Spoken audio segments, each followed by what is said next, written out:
Je vous retrouve aujourd'hui pour une recette comme vous l'avez vu dans le titre. Je vous laisse découvrir donc cette nouvelle vidéo tout de suite. Nouvelle recette très simple mais qui a toujours son succès, qu'on aime beaucoup à la maison pour le goûter ou même le petit déjeuner, un gâteau au yaourt. Et en plus c'est de l'anti-gaspi. Je vous avais partagé sur Instagram mon loupé, donc avec les yaourts végétaux. J'avais essayé au yaourt au lait végétal. Donc là, c'est tous mes yaourts que j'ai loupés, donc ils sont très liquides. Mais pour la recette, il faut l'équivalent d'un pot de yaourt. Donc vous utilisez un yaourt classique. Moi, c'est vraiment parce que je ne voulais pas gaspiller ce petit loupé. Ensuite, j'ajoute l'équivalent d'un pot de yaourt de sucre, cette fois-ci du sucre en poudre. Vous pouvez aussi utiliser du sucre roux si vous voulez ou du sucre complet. J'ajoute ensuite mes œufs, donc il m'en faut 3. Et je fouette le tout.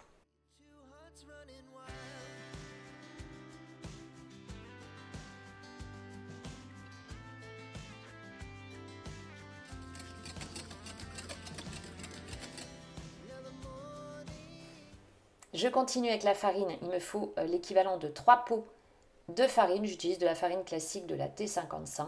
Vous pouvez aussi utiliser de la T45. Et ensuite, j'ajoute un sachet de levure chimique. Je mets aussi une pincée de sel. J'aime bien utiliser, vous le savez maintenant, de la fleur de sel. Donc ça aussi, vous mettez en fonction de vos goûts. Et je fouette à nouveau.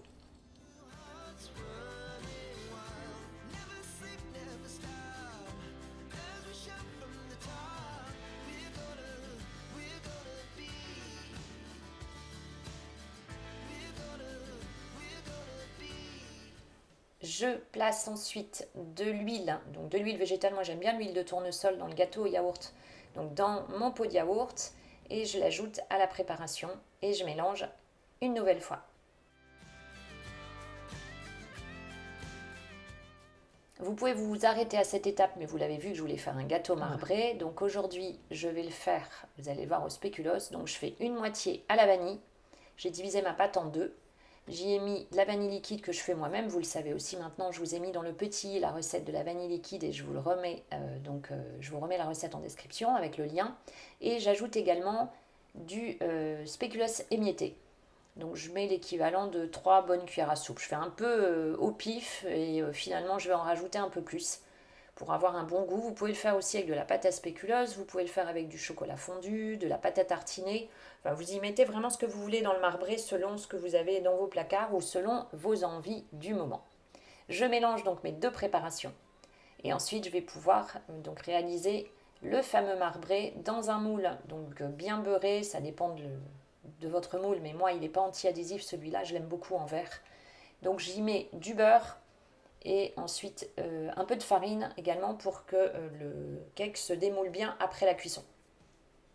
Je place donc une première partie de pâte à la vanille.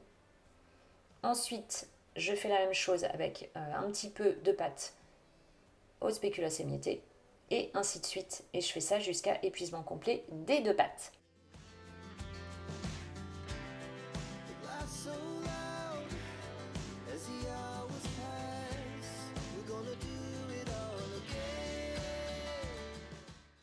Et pour avoir cet effet bien marbré, je termine avec donc un pic à brochette ou un bâton en bois, ce que vous avez à la maison, et je tourbillonne. Et ça va vraiment me donner ce bel effet marbré.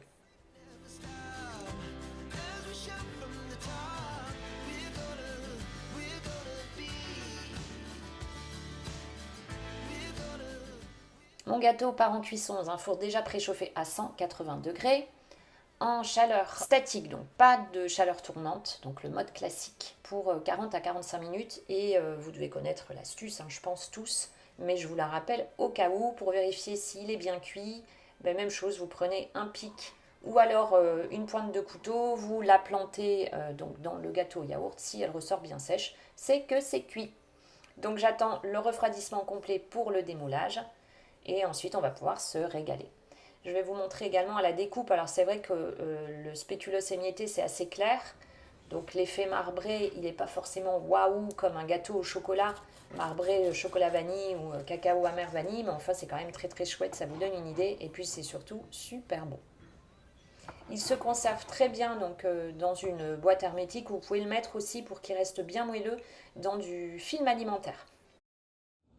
Cette vidéo est maintenant terminée, j'espère qu'elle vous a plu. Si c'est le cas, pensez au like, pensez à vous abonner à la chaîne, ça me fait plaisir, ça m'encourage, ça me permet de continuer de poster régulièrement. Et pensez également, si vous voulez être averti, comme ça dès que je mets du contenu, vous recevez une petite notification, activez bien la petite cloche. Je vous souhaite une belle journée, une belle prochaine semaine et je vous dis donc à la semaine prochaine pour une nouvelle vidéo. Et prenez bien soin de vous.